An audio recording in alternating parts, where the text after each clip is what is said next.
Hey, if you want to use Sound Equalizer in Cupra Formentor, first of all, you will have to click on this button, and now just go into Sound section. And as you can see right here, we got a lot of options. Like, first of all, we got the studio, and right here we can set up frequencies with subwoofer, bass, low, mid, high, and high. And you can actually do this by using your finger. You can move it up and down to change frequencies. When you click on this button, you will actually reset all of these sliders to the default settings. By clicking here, you can also find some other presets.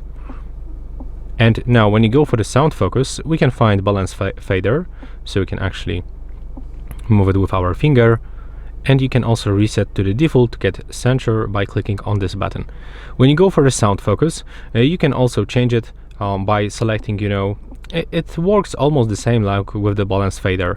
So there's the sound focus, and you can pick the middle, left, right, or both of them, and click also automatic one. And that's basically it. In my opinion, if you like to get a lot of bass, so definitely you will have to increase subwoofer and bass frequencies, and also we can try to increase a little bit other sliders like that, and in my opinion it sounds really good.